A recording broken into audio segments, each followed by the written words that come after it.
Queridos jóvenes, también Dios se fija en ustedes y los llama, y cuando lo hace, está mirando todo el amor que son capaces de ofrecer. Como la joven de Nazaret, pueden mejorar el mundo para dejar una huella que marque la historia, la de ustedes y la de muchos. La Iglesia y la sociedad los necesitan. Con sus planteos, con el coraje que tienen, con sus sueños e ideales, se caen los muros del inmovilismo y se abren caminos que nos llevan a un mundo mejor, más justo, menos cruel y más humano.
രണ്ട് വിഭാഗം ആൾക്കാരെയാണ്. അതിലൊരു വിഭാഗം എന്ന് പറയുന്നത് ഞാൻ എന്ന് പറയുന്ന വ്യക്തി അല്ലെങ്കിൽ എൻ്റെ ഐഡൻറ്റിറ്റി എന്താണ് എന്ന് വളരെ പക്വമായും സമഗ്രമായും മനസ്സിലാക്കാൻ ശ്രമിക്കുന്നവരാണ്. അതിൽ പെൺകുട്ടികളുണ്ട്, ആൺകുട്ടികളുണ്ട്, കൗമാരപ്രായക്കാരുണ്ട്, യുവജനങ്ങളുണ്ട്.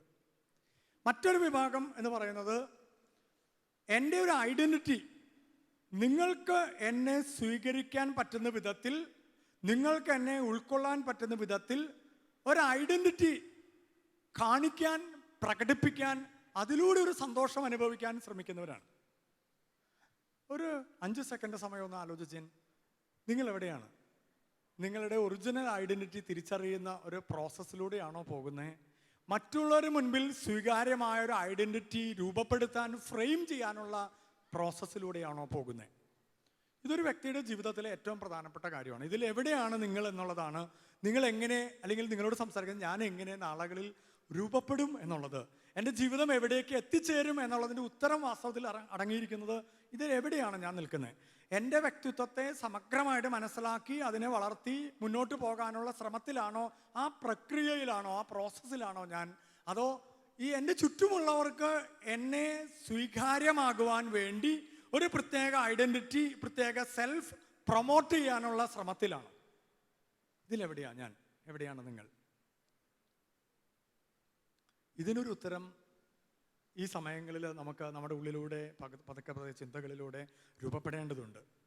അപ്പോൾ ഈ ഒരു ചിന്തയിലേക്ക് ഈ രൂപപ്പെടലിൻ്റെ പൂർണ്ണത എന്ന് പറയുന്നത്, ഞാൻ ഈ ദിവസങ്ങളിൽ പ്രത്യേകിച്ച് പല വ്യക്തികളുമായിട്ട് അടുത്തിടപഴകുമ്പോൾ ഞാൻ ഏറ്റവും കൂടുതൽ കേട്ടിട്ടുള്ളൊരു വാക്ക് നിങ്ങളും കേട്ടിട്ടുള്ളതാണ്.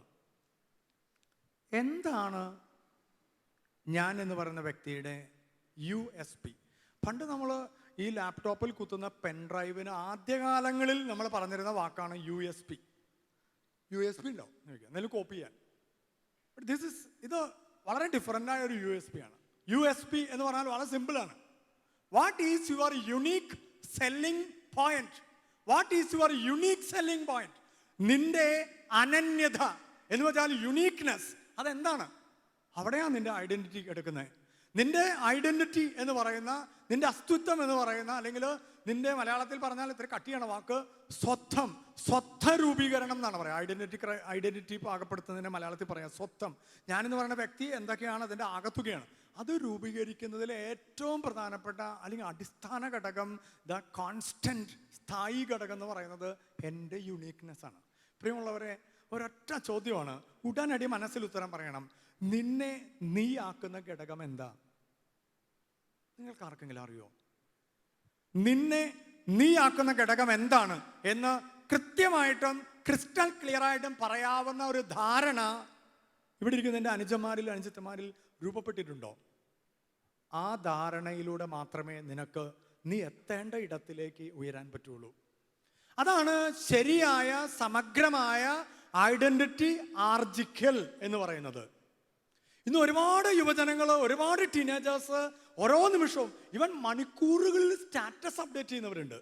ഓരോ നിമിഷവും ഓരോ മണിക്കൂറിലും ഈ സ്റ്റാറ്റസ് അപ്ഡേറ്റ് ചെയ്യുന്നതിലൂടെ നമ്മൾ ഉദ്ദേശിക്കുന്നത് ഞാനെന്ന് പറഞ്ഞ വ്യക്തിയുടെ കൂടുതൽ തെളിഞ്ഞ മുഖം, കൂടുതൽ തെളിഞ്ഞ ഐഡന്റിറ്റി, കൂടുതൽ തെളിഞ്ഞ സെൽഫ് എൻ്റെ ചുറ്റുപാടുകളിലേക്ക് കൊടുത്തുകൊണ്ട് അതിലൂടെ കിട്ടുന്ന ഒരു സന്തോഷവും നിർവൃതിയും അതിൻ്റെ ഒരു ആനന്ദവും ഒക്കെ അനുഭവിക്കാനാണ്. പക്ഷേ യഥാർത്ഥത്തിൽ നീ എന്ന് പറയുന്ന നിന്റെ ചുറ്റുപാടുകൾ മനസ്സിലാക്കുന്നുണ്ടോ? യഥാർത്ഥത്തിലുള്ള നിന്നെ മനസ്സിലാക്കുന്നതിലൂടെ കിട്ടുന്ന തൃപ്തി, സംതൃപ്തി നമുക്ക് അനുഭവിക്കാൻ പറ്റുന്നുണ്ടോ? ഇന്നെല്ലാവരും ഒരു ഇമാജിനറി വേൾഡ് സൃഷ്ടിക്കുന്നതിൽ വലിയ തീഷ്ണതയുള്ളവരാ. ഞാനെന്ന് പറയുന്ന വ്യക്തി നിൽക്കുന്ന റിയൽ വേൾഡ് എന്താണെന്ന് അതിൻ്റെ ജെനുവിൻ ഫോമിൽ കാണിക്കാനുള്ള ധൈര്യം നിങ്ങൾക്ക് കിട്ടുമ്പോഴാണ്, എനിക്ക് കിട്ടുമ്പോഴാണ് എനിക്ക് എൻ്റെ യഥാർത്ഥ അസ്തിത്വത്തിലേക്ക്, യഥാർത്ഥ ഐഡൻറ്റിറ്റിയിലേക്ക് എനിക്ക് ഉയരാനും പാകപ്പെടാനും മെച്ചപ്പെടാനും ആ ഐഡൻറ്റിറ്റി ചുറ്റുപാടുകളിലേക്ക് കൃത്യമായിട്ട് പ്രതിഫലിപ്പിക്കാനും പറ്റും. ഞാൻ എന്ന് പറയുന്ന വ്യക്തിയെ എനിക്ക് മനസ്സിലാക്കാനോ ഉൾക്കൊള്ളാനോ ഞാൻ ആയിരിക്കുന്ന അവസ്ഥയെ സ്വീകരിക്കാനോ പറ്റാതെ ഞാൻ എന്തോ ആണെന്ന് കാണിക്കാൻ, ഞാൻ എന്തോ സംഭവമാണെന്ന് കാണിക്കാനുള്ള വ്യഗ്രതയിലാണ് നമ്മളൊക്കെ. ഈ വ്യഗ്രതയിലൂടെ പോകുമ്പോൾ സംഭവിക്കാൻ പോകുന്ന ഒരേ ഒരു കാര്യമാണ്, അവസാനം നമ്മുടെ ജീവിതത്തിൽ അത്തരം നെറ്റ് റിസൾട്ട് എന്ന് പറയുന്ന അസംതൃപ്തി മാത്രമായിരിക്കും. അസംതൃപ്തിയാണ്. കാരണം നിങ്ങളിങ്ങനെ ബിൽഡ് ചെയ്തിരിക്കുന്ന ഈ ഇമാജിനറി വേൾഡിൽ നിന്ന് ഉറപ്പായിട്ടും ഒരു നിമിഷം നിങ്ങൾ റിയൽ വേൾഡിലേക്ക് സ്ലിപ്പ് ചെയ്ത് വീഴുമ്പോൾ നിങ്ങളുടെ ചുറ്റുപാടുകൾ ഇന്ന് നിങ്ങളെ സ്വീകരിക്കുന്ന പോലെ സ്വീകരിക്കില്ല. ഒരു സംശയമില്ലാത്ത കാര്യമാണ്. ഓരോ നിമിഷവും സ്റ്റാറ്റസ് അപ്ഡേറ്റ് ചെയ്തിട്ട് നിങ്ങൾ ഉണ്ടാക്കുന്ന ഈ ഇമാജിനറി വേൾഡ് ഉണ്ടല്ലോ, അതിൽ നിന്ന് നിങ്ങളെന്ന് പറഞ്ഞാൽ യഥാർത്ഥ മനുഷ്യനെ കണ്ടെത്തുമ്പോൾ കഴിഞ്ഞു. അതിലും നല്ലത് ഈ റിയൽ മനുഷ്യനെ അതിൻ്റെ ഭംഗിയിലും പൂർണ്ണതയിലും പുറത്തേക്ക് എത്തിക്കുന്നതാണ്. 4 തരത്തിലാണ് യുവജനങ്ങളുടെ വ്യക്തിത്വം പാകപ്പെടുന്നത് എന്ന് വെച്ചാൽ ചേഞ്ചിങ് യൂത്ത്. യുവജനങ്ങൾ 4 രീതിയിൽ, ടീനേജ് പ്രായക്കാർ 4 രീതിയിൽ മാറും എന്ന് വെച്ചാൽ ആദ്യത്തെ മാറ്റം എന്ന് പറയുന്നത് നമുക്ക് മാറ്റം, the changing youth is changing physically എന്ന് വെച്ചാൽ അതിനർത്ഥം ഫിസിക്കലായുള്ള ചേഞ്ചിലൂടെ യുവജനങ്ങൾ ഒരു ജെൻഡർ സെൻസിറ്റീവ്നെസ് ഉണ്ടാകുന്നുണ്ട്, ആൺകുട്ടികളിലും പെൺകുട്ടികളിലും. ഈ ജെൻഡർ സെൻസിറ്റീവ്നെസ് ഉണ്ടാകുന്ന, ഞാനൊരു പെൺകുട്ടിയാണ് എന്ന ബോധം നിങ്ങളെ കാര്യമായിട്ട് കൺട്രോൾ ചെയ്യാൻ തുടങ്ങുന്ന, ഞാനൊരു പുരുഷനാകാനുള്ള ആൺകുട്ടിയാണെന്നുള്ള ബോധം നിങ്ങൾ ഗൗരവമായിട്ട് കൺട്രോൾ ചെയ്യുന്ന ഒരു കാലഘട്ടമാണ് ടീനേജ് കാലഘട്ടവും. അത് കഴിഞ്ഞുള്ള യുവത്വത്തിൻ്റെ ആദ്യ സ്റ്റേജും. ആ സമയത്ത് ഈ ഐഡൻറ്റിറ്റി ആർജിച്ചെടുക്കുന്നതിനുള്ള സാധ്യതകൾ ഉപയോഗിക്കാനായിട്ട് കൂടിയ ആഗ്രഹം ഉണ്ടാവും. അതുകൊണ്ട് തന്നെ ഈ കാലഘട്ടം നമ്മൾ നേരത്തെ പറഞ്ഞ വെർച്വൽ വേൾഡിൽ ഒത്തിരി സമയം സ്പെൻഡ് ചെയ്യാനുള്ള സാധ്യതകളിലേക്ക് നിങ്ങളെ എത്തിക്കും. നിങ്ങളുടെ പ്രായത്തിൽ എന്നെയും അത് എത്തിക്കാം. ഓക്കെ, രണ്ടാമത്തെ ഒരു തലം എന്ന് പറയുന്നത് യുവജനങ്ങൾ ദേ ആർ ചേഞ്ചിങ് സോഷ്യലി എന്ന് അതിനെ പറയാം. എത്നിക് ഐഡന്റിറ്റി എന്ന് പറയും. ഒരു സോഷ്യൽ ചേഞ്ച് ഉണ്ട്. ഇതുവരെയുള്ള നിങ്ങളുടെ ജീവിതത്തിലെ സോഷ്യലൈസേഷൻ പ്രോസസ്സ് നിങ്ങളുടെ വ്യക്തിത്വത്തെ, നിങ്ങളുടെ സംസാരത്തെ, ടോണിനെ, അന്വേഷണങ്ങളെ, ബന്ധങ്ങളെ, സൗഹൃദങ്ങളൊക്കെ സ്വാധീനിക്കാൻ തുടങ്ങും. അതിൻ്റെ ഭാഗമായിട്ട് വലിയൊരു ചേഞ്ച് ഉണ്ട്. അതിന് രണ്ടാമത്തെ ഒരു പേഴ്സണാലിറ്റി എന്ന് പറയുന്നത് ഒരു എത്നിക് പേഴ്സണാലിറ്റി, ഒരു എത്നിക് ഐഡന്റിറ്റിയാണ്. ദെൻ ഒരു തേർഡ് സ്റ്റേജിലേക്ക് കാരണം they are changing intellectually and emotionally. ബുദ്ധിപരമായിട്ടും വൈകാരികമായിട്ടും നിങ്ങൾക്കൊക്കെ വലിയ മാറ്റം സംഭവിച്ചുകൊണ്ടിരിക്കേണ്ട സമയമാണ്. ബുദ്ധിപരമായ സമീപനങ്ങളിലാണ് അത് കൂടുതൽ റിഫ്ലക്റ്റ് ചെയ്യുക. വൈകാരികമായ പ്രകടനങ്ങളിൽ അത് കൂടുതൽ റിഫ്ലക്റ്റ് ചെയ്യും. നിങ്ങളുടെ പ്രായത്തിൽ, എൻ്റെ ജീവിതത്തിൽ ഇത് സംഭവിച്ചിട്ടുണ്ട്. അതിനെ പറയും, മൂന്നാമത്തെ ഐഡന്റിറ്റിനെ പറയുന്നത് ഒക്യുപ്പേഷണൽ ഐഡന്റിറ്റി എന്നാണ്. ഒരു ഒക്യുപ്പേഷണൽ ഐഡന്റിറ്റിയുടെ ഭാഗം, അത് ഐഡന്റിറ്റി ആർജിച്ചെടുക്കുന്നതിൻ്റെ ഭാഗമായിട്ടും ഈ പ്രായം എന്ന് പറയുന്നത് ഇത് നമ്മൾ അക്സെപ്റ്റ് ചെയ്തേ പറ്റൂ. ഈ പ്രായം നമ്മൾ ഒരുപാട് അന്വേഷണങ്ങൾ നടത്തുന്ന പ്രായമാണ്. മറ്റെല്ലാ കാലഘട്ടത്തെക്കാളും ആ അന്വേഷണത്തിന് നിങ്ങൾക്ക് കൂടുതൽ സാധ്യതകളുണ്ട്. ഞങ്ങൾക്ക് 20 വർഷം മുമ്പ് ഇത്രയും നെറ്റ് ഫെസിലിറ്റിയോ സാങ്കേതിക സൗകര്യങ്ങളോ ഇല്ലായിരുന്നു. ദെൻ ഫോർത്ത് വൺ, അടുത്തൊരു സ്റ്റേജും കൂടി പറഞ്ഞാൽ നമുക്ക് നമ്മുടെ വിഷയത്തിൻ്റെ ഒരു കൃത്യത നിങ്ങൾക്ക് മനസ്സിൽ രൂപപ്പെടും. Youth is changing morally and spiritually. അതിനെ പറയും വൊക്കേഷണൽ ഐഡന്റിറ്റി എന്ന് പറയും. വൊക്കേഷണൽ ഐഡൻറ്റിറ്റി എന്ന് പറഞ്ഞാൽ കുടുംബം ഒരു വൊക്കേഷനാണ്, അല്ലെങ്കിൽ പ്രീസ്റ്റ്ഹുഡ് ഒരു വൊക്കേഷനാണ്, അല്ലെങ്കിൽ സന്യാസം ഒരു വൊക്കേഷനാണ്. വൊക്കേഷണൽ ഐഡൻറ്റിറ്റി ആർജിച്ചെടുക്കുന്നതിലാണ് ഏറ്റവും കൂടുതൽ പക്വതക്കുറവ്, പ്രത്യേകിച്ച് ടീനേജ് യുവത്വ കാലഘട്ടത്തിൽ നമ്മൾ പ്രകടമായിട്ടൊന്ന് കാണുന്നത്. ഈ 4 വ്യത്യസ്ത തലങ്ങളിൽ നിങ്ങൾ നിങ്ങളുടേതായ ഒരു സെൽഫ് രൂപപ്പെടുന്നതിൻ്റെ പ്രക്രിയയിലൂടെ പോകുന്നവർ തന്നെയാണ്, ഒരു സംശയമില്ല. നിങ്ങൾ ഈ വാക്ക് കേട്ടിട്ടുണ്ടെങ്കിലും ഇല്ലേലും ഇങ്ങനെയാണ്. അതുകൊണ്ട് ഈ കാലഘട്ടത്തിൽ ഇന്നുള്ള സൗകര്യങ്ങൾ അധികമായിട്ട് ഉപയോഗിക്കപ്പെടാൻ സാധ്യതയുണ്ട്. Outside influences are shaping your values. നിങ്ങളുടെ ജീവിതത്തെ, നിങ്ങളുടെ വാല്യൂസിനെ, നിങ്ങളുടെ വ്യക്തിത്വത്തെ ചുറ്റുപാടുകളിലെ സകല കാര്യങ്ങളും ചേർന്നാണ് സ്വാധീനിക്കുന്നത്. 3 തരത്തിൽ ഇന്ന് നമ്മൾ നമ്മുടെ ഐഡൻറ്റിറ്റി ആർജിച്ചെടുക്കാനായിട്ട് പരിശ്രമിക്കുന്ന പ്ലാറ്റ്ഫോംസ് നിങ്ങളെയും എന്നെയും വളരെ കൃത്യമായിട്ട് സ്വാധീനിക്കുകയും മുന്നോട്ട് കൊണ്ടുപോവുകയും ചെയ്യുന്നുണ്ട്. എന്ന് വെച്ചാൽ digital screens are changing the way we live. നമ്മൾ ജീവിക്കുന്ന രീതി മാറ്റുന്നു. Number 2, they changing the way we love. നമ്മുടെ സ്നേഹം പ്രകടിപ്പിക്കുന്ന രീതി അത് മാറ്റിക്കൊണ്ടിരിക്കുകയാണ്. And the changing the way we learn. കാര്യങ്ങൾ പഠിക്കുന്ന രീതിയെ നമ്മൾ മാറ്റിക്കൊണ്ടിരിക്കുകയാണ്. പണ്ട് നമ്മളെ ക്ലാസ്സിൽ ഇരുന്ന പോലെ ഇന്ന് ഇരിക്കാൻ പോലും പറ്റില്ല. പണ്ടത്തെ സ്നേഹം കുറെ നാളുകൾക്ക് മുമ്പുള്ള, അല്ലെങ്കിൽ ഇതിൽ തന്നെ പലരും കാണിക്കുന്ന ജെനുവിൻ സ്നേഹത്തിലേക്ക് പലർക്കും അത് പ്രകടിപ്പിക്കാൻ അറിയില്ല, പ്രകടിപ്പിക്കാൻ പറ്റുന്നില്ല, ഈ മൊമെന്റിൽ ജീവിക്കാൻ പറ്റുന്നില്ല. നമ്മളിങ്ങനെ ഇതിനുള്ളിൽ തോണ്ടി മറിച്ച് നടക്കുന്നുണ്ട്. ചുറ്റുപാടിൽ എന്താ നടക്കണമെന്ന് അറിയില്ല. ഞങ്ങളുടെ നാട്ടിൽ ഈ അടുത്ത് 2 ആൺമക്കളുള്ളൊരു വീട്ടിൽ ഒരു അമ്മ അടുക്കളയിൽ നിന്ന് പുറത്തേക്ക് ഇറങ്ങിയിട്ട് ഇതുപോലെ നടക്കല് എന്ന് പറയില്ല, നമ്മൾ ആ സ്റ്റെപ്പ് തെന്നി അങ്ങോട്ട് വീണു. ഒരു ശബ്ദം കേട്ടു. 2 ആൺമക്കൾ, ഒരുത്തൻ BSc ഫസ്റ്റ് ഇയർ, ഒരുത്തൻ BSc തേർഡ് ഇയർ. 2 പേരും മൊബൈലിൽ വീഡിയോ കളിച്ചുകൊണ്ടിരിക്കുകയാണ്. പബ്ജിയോ എന്തോ സാധനമാണ്, അതിങ്ങനെ കളിച്ചുകൊണ്ടിരിക്കുകയാണ്. അപ്പോൾ അതിനിടയിൽ മൂത്തവൻ പോയി നോക്കണമെന്ന് പറഞ്ഞാൽ ഇളവനോട്. അപ്പോൾ അവനാണെങ്കിൽ നിന്നോടല്ലേ പറഞ്ഞതെന്ന് പറഞ്ഞപ്പോൾ ഇളവൻ തൽക്കാലം സഹിച്ച് പുറത്ത് പോയി നോക്കിയപ്പോൾ അമ്മ മുറ്റത്ത് കിടന്നിട്ട് ഇങ്ങനെ തിരിഞ്ഞുകൊണ്ടിരിക്കുകയാണ്. കാരണം ഇവർ വീണ് ഇവർക്ക് ഗൗരവമായിട്ട് ക്ഷതം പറ്റിയേക്കാണ്. പക്ഷേ ഇവനറിയില്ല. അപ്പോൾ ഇവർ നോക്കിയിട്ട് പറഞ്ഞു, തള്ളേ വീടെന്ന് വെച്ചിട്ട് അവിടെ കിടന്ന് നാടകം കാണിക്കാണെങ്കിൽ കയറി പോരേട്ടോ എന്ന് പറഞ്ഞിട്ട് അവൻ അധികം പോയി. അത് കഴിഞ്ഞ് 5 മിനിറ്റ് കഴിഞ്ഞിട്ടും അമ്മ വരുന്നില്ല. വീണ്ടും അവൻ ചെന്ന് നോക്കി കഴിഞ്ഞിട്ട് വീണ്ടും പറഞ്ഞു, തള്ളേ എഴുന്നേറ്റ് പോരണ്ടോ എന്ന് ചോദിച്ചു. അപ്പോൾ ഈ സ്ത്രീ ഒരു അക്ഷരം മിണ്ടാൻ പറ്റുന്നില്ല. എന്നിട്ട് ഈ 2 ആൺപുത്രന്മാർ എന്ത് ചെയ്യുന്ന വെച്ചാൽ അമ്മയുടെ ആങ്ങളെ വിളിച്ചു, സഹോദരനെ വിളിച്ചിട്ട് പറഞ്ഞേ, അതെ അമ്മ അവിടെ മുറ്റത്ത് സ്ലിപ്പ് ചെയ്ത് വീഴുന്ന പറഞ്ഞാൽ അവിടെ കിടന്ന് ഭയങ്കര നാടകം കാണിച്ചോണ്ടിരിക്കുക, അങ്കിളൊന്നും നിങ്ങൾ വരില്ല എന്ന് ചോദിച്ചു. അങ്കിള് വന്ന് കൊണ്ടുപോയപ്പോൾ എന്താണ്, നട്ടലിന് ക്ഷതം പറ്റിയേക്കാ ഈ സ്ത്രീക്ക്. നട്ടലിന് 2 ആണുങ്ങൾ എന്ന് പറയുന്ന സാധനം പുറകിൽ നട്ടലില്ലാത്ത വാഴപ്പിണ്ടി വെച്ച 2 എണ്ണം ഈ ചാത്തി തോണ്ടിയിരുന്നു. കുടുംബത്തിൽ എന്ത് സംഭവിച്ചപ്പോഴും തിരിച്ചറിയാൻ പറ്റാത്ത അവസ്ഥയായിരുന്നു. കാരണം അമ്മയ്ക്ക് എന്ത് പറ്റിയാലും കുഴപ്പമില്ല, അപ്പൻ എന്ത് പറ്റിയാലും പറ്റില്ല. എനിക്ക് ഇതിൻ്റെ ഉള്ളിൽ എന്നെ ഇങ്ങനെ ക്രിയേറ്റ് ചെയ്തുകൊണ്ടിരിക്കുകയാണ്. എന്ത് ക്രിയേഷൻ? എൻ്റെ ജീവിതത്തെയും എൻ്റെ ബേസിക്സിനെ നശിപ്പിച്ചിട്ട് എനിക്കൊരു മുന്നോട്ട് പോകലില്ല, വളർച്ചയില്ല.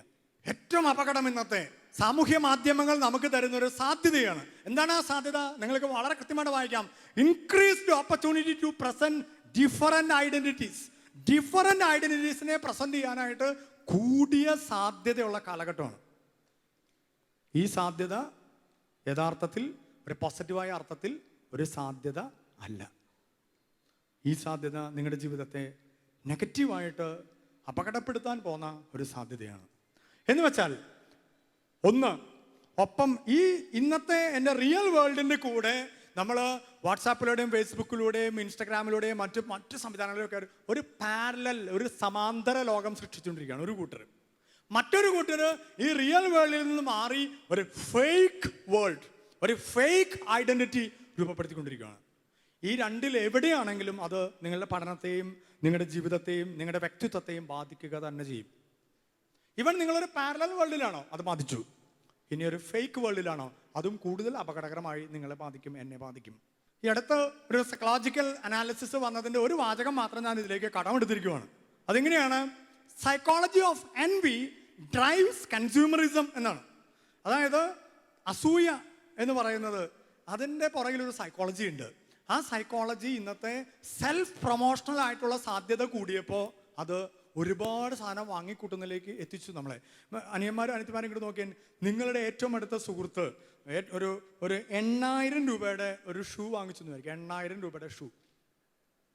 എന്നിട്ട് അവൻ ആ ഷൂ ഇട്ട കാല് പൊക്കി വെച്ചിട്ട് അതിൻ്റെ ഫോട്ടോ എടുത്തിട്ട് ഉടനെ സ്റ്റാറ്റസ് അപ്ഡേറ്റ് ചെയ്യും. അപ്പോൾ നിങ്ങൾക്ക് അതിനനുസരിച്ച് സ്റ്റാറ്റസ് മെച്ചപ്പെടുത്തണമെങ്കിൽ എന്ത് വേണം? മിനിമം അതിൻ്റെ മുകളിൽ ഒരു സാധനം, നിന്റെ സാധാരണ ചെരുപ്പാണെന്നല്ല, എനിക്ക് മനസ്സിലായി, നീ നല്ല മിടുക്കനാണ്, അതിലും നല്ല ഒരു ഷൂ മേടിക്കണം. കാരണം മിനിമം ഒരു 10,000 രൂപയുടെ സാധനം മേടിച്ചിട്ട് വേണം പിന്നെ നമുക്ക് ഒരെണ്ണം മേടിച്ച് വിടാൻ. ഓക്കെ, ഈ സെൽഫ് പ്രൊമോഷൻ്റെ ബാലൻസ് തെറ്റിക്കഴിയുമ്പോൾ കൺസ്യൂമറിസം വാങ്ങിക്കുക, വലിച്ചെറിയുക. അപ്പോഴേക്കും വന്നു അതിൽ പുതിയ സാധനം. അപ്പോൾ നമുക്ക് ഈ 10,000 രൂപ പിന്നെ നമുക്ക് വലിയ വിലയില്ല അതിന്. ഈവൻ ഷർട്ടാണേലും ടീഷർട്ടാണെങ്കിലും നിങ്ങൾ ഉപയോഗിക്കുന്ന നിങ്ങൾക്ക് വൈവിധ്യം നിറഞ്ഞ ഡ്രസ്സുകളെല്ലാം പറയാൻ എന്നെ കൂടെ നടക്കില്ല. വൈവിധ്യം നിറഞ്ഞ ഡ്രസ്സുകളാണ്. പല ലാച്ച ഗീച്ചാന്ന് പറഞ്ഞ് തുടങ്ങി കഴിഞ്ഞാൽ എവിടെ ചെന്ന് അവസാനിക്കുന്നത് എനിക്ക് തന്നെ ഒരു പിടിയില്ല. അതുകൊണ്ട് ഞാൻ പറഞ്ഞത് തെറ്റുന്നില്ല. നിങ്ങളുടെ പിന്നെ എനിക്ക് പറയാം ഇല്ലേ, നമ്മുടെ ടീഷർട്ടും പാൻസും അല്ലെങ്കിൽ ജീൻസും ഇന്നത്തെ സ്റ്റൈലുകളും ഇവൻ നമ്മൾ ഉപയോഗിക്കുന്ന കണ്ണടയും എല്ലാം നമ്മുടെ ഐഡന്റിറ്റി വെളിപ്പെടുത്താൻ പോകുന്നതേ നമ്മൾ വാങ്ങിക്കൂ. ചിലരുടെ സോക്സ് വരെ. ഞാൻ മസ്കറ്റിൽ ഒമാനിൽ വർക്ക് ചെയ്യുന്ന സമയത്ത് അവിടെ പോഷെ എന്ന് പറഞ്ഞൊരു കമ്പനി, പോഷെ, അവരുടെ ഒരു ടൈ വാങ്ങിക്കണമെങ്കിൽ മിനിമം ഒരു 12,000 to 15,000 rupees വേണം. അത് ഇട്ടാലാണ് ചിലർക്ക് ഐഡന്റിറ്റി ആവുള്ളൂ. നമുക്ക് അത് ഇട്ടില്ലെങ്കിലും ഐഡന്റിറ്റി ഉണ്ടാവും. ചിലർക്ക് 20,000 ഒരു ഷൂ വാങ്ങിച്ച് ഇട്ടാലേ വരുള്ളൂ. ചിലർക്ക് കിട്ടിയ മാർക്ക് ലിസ്റ്റിന്റെ അവസാനത്തെ ഗ്രാൻഡ് ടോട്ടൽ അത് ഇങ്ങനെ എടുത്തിട്ട് സ്ക്രീൻഷോട്ടായിട്ട് ഇട്ടാലോ കിട്ടണ ഒരു സുഖമുണ്ട്. ആനന്ദ തുന്തിലെതിരായിട്ട് നടക്കണേ. അത് ഇട്ട് ഒരു മേലാസകലം ഒരു കോടിത്തെരിപ്പാണ്. പിന്നെ 2-3 ദിവസത്തേക്ക് എയറിൽ നടക്കാം, സ്ഥലത്തല്ല.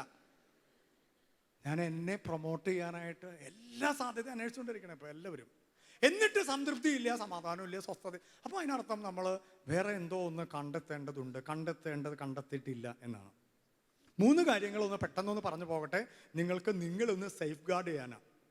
ഒന്ന്, അതിനെ പഫറി എന്ന് പറയും. പഫറി എന്ന് പറഞ്ഞാൽ അതിഭാവുകത്വം നിറഞ്ഞ കാര്യങ്ങൾ പ്രസന്റ് ചെയ്യുക. ഞാൻ എൻ്റെ ഫോട്ടോയിലൂടെയും എൻ്റെ ചില ഇൻട്രസ്റ്റുകൾ ഷെയർ ചെയ്യുന്നതിലൂടെയും നിങ്ങൾക്ക് ചിന്തിക്കാൻ പറ്റുന്നതിനേക്കാളും അതിഭാവുകത്വം നിറഞ്ഞ രീതിയിൽ ഞാൻ എൻ്റെ ഫോട്ടോ പ്രസന്റ് ചെയ്യുന്നു, ഞാൻ ബാക്ക്ഗ്രൗണ്ട് പ്രസന്റ് ചെയ്യുന്നു. ഞാൻ നിന്നിട്ട് വാഷിംഗ്ടൺ പോസ്റ്റിൻ്റെ ഫ്രണ്ടിൽ നിന്നിട്ടൊരു ഫോട്ടോ, വാഷിംഗ്ടൺ പോസ്റ്റ് എവിടെ കിടക്കണം, ഞാനിവിടെ കൊച്ചിയിലായിരിക്കും ചിലപ്പോൾ. അങ്ങനെ അതിഭാവുകത്വം നിറഞ്ഞ രീതിയിൽ പ്രസന്റ് ചെയ്യുന്ന ഒരു രീതിയാണ്. ഇനി ഇതേ രീതി തന്നെയാണ് മാർക്കറ്റ് നിങ്ങളെ പിടിച്ചുകൊണ്ടിരിക്കുന്നത്. അതിഭാവുകത്വം നിറഞ്ഞ ചില കാര്യങ്ങൾ കാണിച്ച് നിങ്ങളെ ടെംപ്റ്റ് ചെയ്യിപ്പിച്ചിട്ടാണ് നിങ്ങളെ അവരുടെ കൺസ്യൂമേഴ്സ് ആക്കി മാറ്റുന്നത്.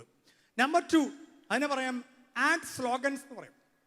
അതായത് ഇപ്പോൾ ഞാനിവിടെ പറഞ്ഞ കൺട്രി നീഡ്സ് യു എന്ന് പറഞ്ഞാൽ കൺട്രിക്ക് നിങ്ങൾ ആവശ്യമുണ്ട്. അല്ലെങ്കിൽ കേരളം നീഡ്സ് യു എന്ന് പറഞ്ഞാൽ പരസ്യം വന്നു കഴിഞ്ഞാൽ നമ്മുടെ ഉള്ളിൽ വികാരം പതുക്കെ പൊങ്ങും. പണ്ട് നമ്മളറിയില്ലേ, ഭാരതം എന്ന പേർ കേട്ടാലോ അഭിമാനപൂരിതമാകണം അന്തരംഗം, കേരളം എന്ന പേർ കേട്ടാലോ തിളക്കണം ചോര. മൊത്തത്തിൽ തിളപ്പാപ്പ് എല്ലാം തിളച്ച്. പണ്ട് ഇന്നസെന്റ് പറഞ്ഞാൽ ആർക്കോ വേണ്ടി തിളക്കണ സാമ്പാർ പോലെയാണ് ഇന്നത്തെ ടീനേജേഴ്സ് മുഴുവൻ നടക്കുന്നത്. ആർക്കോ എന്തിനു വേണ്ടിയിട്ട് തിളക്കണം ഒരു പിടിയില്ല. എന്തിനു വേണ്ടിയോ ഞാൻ തിളക്കണേന്ന് അറിയണം. അതിന് ഞാൻ എൻ്റെ റിയൽ ഐഡന്റിറ്റി മനസ്സിലാക്കണം. എൻ്റെ റിയൽ ഐഡന്റിറ്റി, ആ റിയൽ ഐഡന്റിറ്റി മനസ്സിലാക്കിയാലേ ഇത് കാര്യമുള്ളൂ. ഞാൻ കൊച്ചു കഥ പറയാം. ഒരു സംഭവ കഥയാണ്. എൻ്റെ വീട് തൃശ്ശൂർ ജില്ലയിലെ മാള എന്ന് പറയുന്ന സ്ഥലത്താണ്. ഞങ്ങളുടെ അടുത്തൊരു ഇടവക പള്ളിയിൽ കാലത്ത് 5:30 വികാരി അച്ഛൻ മുകളിലെ നിലയിൽ താമസിക്കുകയാണ്. താഴെയാണ് ഓഫീസ്, തൊട്ടപ്പുറം പള്ളി. മുകളിൽ നിലയിൽ താമസിക്കുന്ന മുറിയിൽ നിന്ന് താഴേക്ക് ഒരു 5:45 ഇറങ്ങി വരുമ്പോൾ കാണുന്നത് താഴത്തെ മുറിയിലെ വാതിൽ പൊളിച്ചിട്ടിരിക്കുകയാണ്. ആ മുറിയിലാണ് ഇടവകയിലെ പ്രധാനപ്പെട്ട എല്ലാ സ്പിരിച്വൽ ആർട്ടിക്കിൾസ്, കുരിശ്, പൊൻകുരിശ്, അങ്ങനെയുള്ള സാധനങ്ങളൊക്കെ സൂക്ഷിച്ചു വെച്ചിരുന്നത്. അച്ഛനാകെ അപ്സെറ്റ് ആയി ചെന്ന് നോക്കി കഴിഞ്ഞപ്പോൾ ഒന്നും തന്നെ മോഷണം പോയിട്ടില്ല. ഉടനെ അച്ഛൻ 2 ട്രസ്റ്റിമാരെ വിളിച്ചു. ട്രസ്റ്റിമാർ വന്നു, ഒന്നും കൂടി ക്രോസ് ചെക്ക് ചെയ്തു, ഒന്നും നഷ്ടപ്പെട്ടിട്ടില്ല. പക്ഷെ എല്ലാവരും കൂടി കേസ് കൊടുക്കണ്ട, ഒന്നും പോയിട്ടില്ലല്ലോ. അപ്പോൾ ഗോത്രനെ പൂട്ടും എടുത്തിട്ട് ഇട്ട് പൂട്ടി. അങ്ങനെ സംഭവം കഴിഞ്ഞു. പിറ്റേ ദിവസം കാലത്ത് 5:45 അച്ഛൻ ഇറങ്ങി വന്ന് നോക്കി കഴിഞ്ഞിട്ടുണ്ട് അന്നും ഈ പൂട്ടും പൊളിച്ചിട്ടുണ്ട്. അപ്പോൾ ഒരല്പം ഗൗരവമായി, പലരുമായിട്ട് സംസാരിച്ചു, കേസ് കൊടുക്കാൻ തീരുമാനിച്ചു. കേസ് കൊടുത്ത് പോലീസ് വന്നു, ഒരു മിനിമം അന്വേഷണമൊക്കെ നടത്തി. അങ്ങനെ അതൊക്കെ നടക്കുവാണ്. പൊളിച്ച പൂട്ട് പൂട്ടാണ്ട് പറ്റില്ല. അപ്പോൾ ഏകദേശം വൈകുന്നേരം കഴിഞ്ഞപ്പോൾ ആരോ പറഞ്ഞു, തൃശ്ശൂർക്ക് പോകുന്ന വഴി ആമ്പല്ലൂർ എന്ന് പറഞ്ഞ സ്ഥലമുണ്ട്. അവിടെ വളരെ പ്രശസ്തനായ ഒരു കൊല്ലൻ, ഒരു ബ്ലാക്ക് സ്മിത്ത് ഉണ്ട്, കരുവാൻ എന്ന് പറഞ്ഞ ഒരാളുണ്ട്. അയാൾ ഇങ്ങനെ 6 പീസുകളായിട്ട് ലോക്ക് കൊണ്ടുവന്ന് അസംബിൾ ചെയ്ത് പൂട്ടിക്കഴിഞ്ഞാൽ ബോംബ് വെച്ചാലേ പിന്നെ ഇത് പൊളിക്കാൻ പറ്റുള്ളൂ.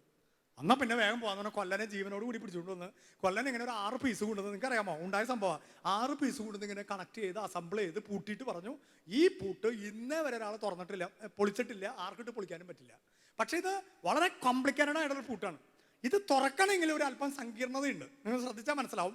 ഇത് ഈ പൂട്ടിൻ്റെ ഉള്ളിലേക്ക് താക്കോലിങ്ങനെ ഇട്ടിട്ട് വലത്തോട്ട് ഒരു തിരിച്ച് ഒരു കുത്തി ഒരു വലി വലിച്ചിട്ട് ഇടത്തോട്ട് ഒരു തിരിച്ചിട്ട് ഒരു കുത്തി ഒരു വലി വലിക്കണം.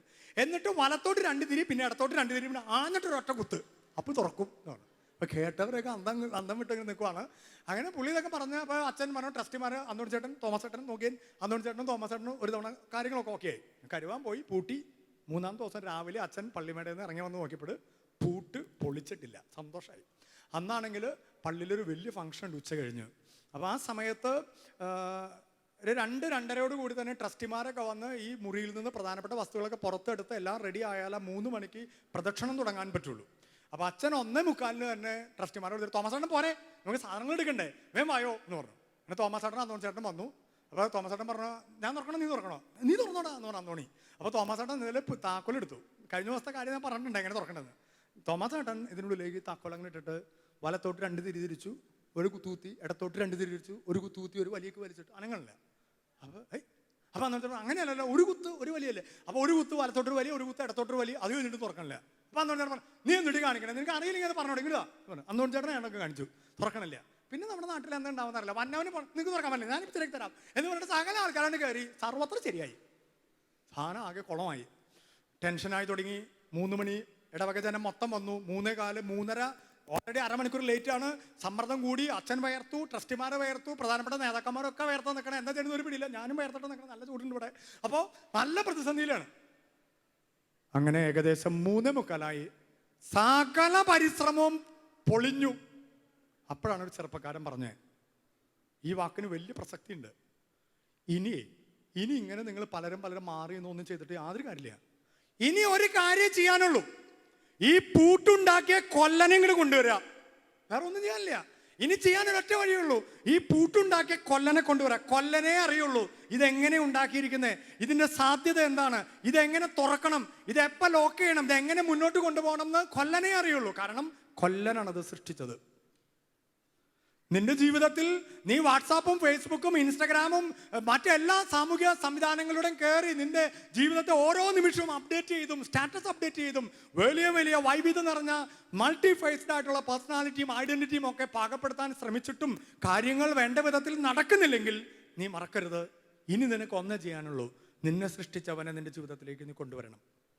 അപ്പോഴേ നിനക്ക് മനസ്സിലാവുക നീ പറയുന്ന ഐഡന്റിറ്റി എന്താണ്, ഞാനെന്ന് പറയുന്ന ഐഡന്റിറ്റി എന്താണെന്ന്. എൻ്റെ പ്രിയമുള്ളവരെ, ഞാൻ പഠിച്ചത് കോളേജിൽ അന്ന് +1 +2 ഇല്ല, പ്രീ ഡിഗ്രി ആൻഡ് BSc ഞാൻ പഠിച്ചത് ക്രൈസ്റ്റ് കോളേജിലാണ്. അന്ന് കേരളത്തിലെ ഇന്ത്യയിലേക്ക് നല്ല ബെസ്റ്റ് കോളേജുകളിൽ ഒന്ന്. അന്ന് സെൽഫ് ഫിനാൻസിങ് കോളേജുകളൊന്നും ഇല്ല. നിങ്ങളൊക്കെ ഭൂമിയിൽ ലാൻഡ് ചെയ്യണേക്ക് മുമ്പാണ്. 87, 88 കാര്യമാണ് പറയണത്. 31 വർഷത്തെ നിങ്ങളുടെ കാര്യത്തിൽ പലരുടെ കാര്യത്തിൽ തീരുമാനം പോലും ആയിട്ടുണ്ടാവില്ല. അപ്പോൾ ആ കാലഘട്ടത്തിൽ കോളേജിൽ തിമിർത്ത് നടക്കുന്ന സമയത്ത് ഇന്നത്തെ സാമൂഹ്യ മാധ്യമങ്ങളില്ലെങ്കിലും ഞങ്ങളും ഞങ്ങളുടെ പ്രായത്തിൻ്റെ ചാബല്യത്തിനനുസരിച്ചൊക്കെ ചില സൂത്രവിദ്യകളൊക്കെ ചെയ്തിട്ടുണ്ട്. എല്ലാ കാലഘട്ടത്തിലും കടന്നുപോയ ടീനേജേഴ്സിന് അവരെ പ്രൊമോട്ട് ചെയ്യാനുള്ള ചിന്തകൾ ഉണ്ടായിട്ടുണ്ട്. ആ പ്രൊമോട്ട് ചെയ്യാനുള്ള ചിന്തകൾക്ക് കൂടിയ സാധ്യത നിങ്ങൾ ജീവിക്കുന്ന കാലഘട്ടത്തിലാണെന്നുള്ളത് തന്നെ സാധ്യതയോടൊപ്പം ധാരാളം ഡിസ്ട്രാക്ഷൻസ് നിങ്ങൾക്കുണ്ട്. 30 വർഷം മുമ്പ് ഞങ്ങളുടെ കോളേജ് ജീവിതത്തിൽ ഇല്ലാതിരുന്ന ഡിസ്ട്രാക്ഷൻസ് നിങ്ങൾക്കുണ്ട്, ഞങ്ങൾക്കില്ലാതിരുന്ന പ്രോബ്ലംസ് നിങ്ങൾക്കുണ്ട്, ഞങ്ങൾക്കില്ലാതിരുന്ന തകർച്ചകൾ നിങ്ങൾക്കുണ്ട്, ഞങ്ങൾക്കില്ലാതിരുന്ന സാധ്യതകളും നിങ്ങൾക്കുണ്ട്. ഈ സാധ്യതയുടെ ഉപയോഗം അത് ഉപയോഗിക്കുന്നതിൽ വരുന്ന വീഴ്ചകളിലൂടെയാണ് നമ്മുടെ ഐഡന്റിറ്റി പലപ്പോഴും അപകടകരമായ അവസ്ഥയിലേക്ക് പോണേ. ഞാൻ വീണ്ടും നിങ്ങളോട് ചോദിക്കും, വാട്ട് ഈസ് യുവർ USP? എന്താ നിന്റെ യുണീക്ക് സെല്ലിംഗ് പോയിന്റ്? എന്താണ്? സാധിക്കുമെങ്കിൽ ഒരു ചലഞ്ചാണ്, ഒരു 10 സെക്കൻഡ് ഈ കസേരയെ ചാരാതെ ഒന്ന് നിവർന്നിരുന്നിട്ട് കണ്ണുകൾ 10 സെക്കൻഡ് നേരത്തെ കംപ്ലീറ്റ് ക്ലോസ് ചെയ്തിട്ട്, you have to close your lips also. Lips ഒന്ന് ക്ലോസ് ചെയ്യണം. മുകളിലിരിക്കുന്നവരും താഴെ ഇരിക്കുന്നവരും പുറകിലിരിക്കുന്നവരും ഒന്ന് കേൾക്കണേ എന്നൊരു റിക്വസ്റ്റ് എനിക്കുണ്ട്. 10 സെക്കൻഡ് കസേര ചാരാതെ. വലതുകരം നെഞ്ചോടൊന്ന് ചേർത്ത് വെച്ചേൻ, വലതുകരം നെഞ്ചോടൊന്ന് ചേർത്ത് വെക്കി. എന്നിട്ട് നോർത്തേൻ, ഞാൻ ഇനിയും എന്നെ യഥാർത്ഥത്തിൽ തിരിച്ചറിഞ്ഞിട്ടുണ്ടോ? എൻ്റെ യഥാർത്ഥ ഐഡന്റിറ്റി ഞാൻ ശരിക്കും ഉൾക്കൊണ്ടിട്ടുണ്ടോ? ഞാൻ എന്തുമാത്രം മനസ്സിലാക്കിയിട്ടുണ്ട്? എന്നെ മനസ്സിലാക്കാൻ ഞാനെന്ന് പറയുന്ന അനന്ത സാധ്യതകളുള്ള എന്നെ പാകപ്പെടുത്തിയവനെ എൻ്റെ ജീവിതത്തിലേക്ക് ഞാൻ വിളിച്ചിട്ടുണ്ടോ? എൻ്റെ യഥാർത്ഥ ഐഡന്റിറ്റി ഒന്ന് മനസ്സിലാക്കാൻ ഈ ബഹളങ്ങൾക്കിടയിൽ നിന്ന്, ഈ സാമൂഹ്യ മാധ്യമങ്ങളുടെ പരാക്രമങ്ങളിൽ നിന്ന്, അതിൽ ഞാൻ ചെയ്യുന്ന വ്യഗ്രത പിടിച്ച പ്രവൃത്തികളിൽ നിന്നൊക്കെ മാറിയിട്ട് എൻ്റെ യഥാർത്ഥ ഐഡന്റിറ്റി ഒന്ന് മനസ്സിലാക്കാൻ, എൻ്റെ ഈ ഐഡന്റിറ്റി കാലങ്ങൾക്കും യുഗങ്ങൾക്കും മുമ്പേ പാകപ്പെടുത്തി ഉറപ്പിച്ചു വെച്ചവനെ എൻ്റെ ജീവിതത്തിലേക്ക് ഞാൻ കൊണ്ടുവന്നിട്ടുണ്ടോ? ഒരു നിമിഷം എൻ്റെ പ്രിയമുള്ള അനുജന്മാർ ആത്മാർത്ഥമായിട്ടൊന്ന് ക്ഷണിച്ചേൻ. എൻ്റെ തമ്പുരാനെ, എന്നെ ഞാനായിരിക്കുന്ന സമഗ്രതയിൽ മനസ്സിലാക്കാനും സംതൃപ്തിയോടുകൂടി എൻ്റെ വ്യക്തിത്വത്തെ ശരിക്കും പാകപ്പെടുത്താനും എൻ്റെ ജീവിതത്തിലേക്ക്, എൻ്റെ ഹൃദയത്തിലേക്ക് ഈ നിമിഷം റൈറ്റ് നൗ ഒന്ന് പറയണമേ തമ്പുരാനെ.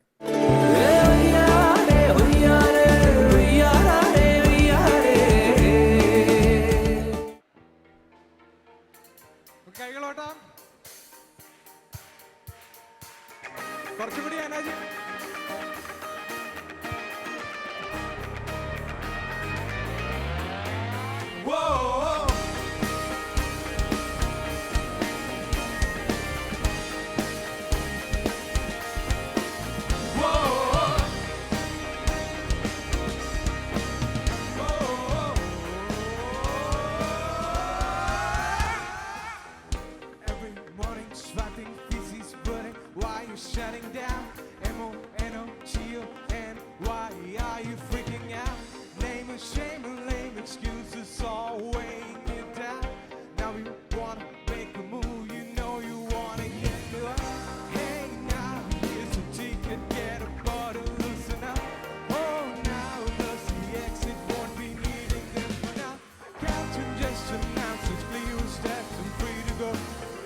Everybody's shutting down.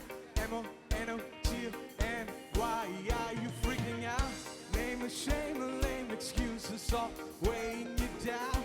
Now you wanna make a move, you know you wanna get you up. Hey, now here's the ticket, get aboard and listen up. Oh, now SEX won't be needing that for now. Captain just announced a clear step, free to go. It gets better when you hit ignition and just take off. Hey, move your feet and dance with me now. Take off, hey, to embrace the journey with the awesome. Take off, hey, every second waiting to be alone. It gets better when we hit ignition and just take off.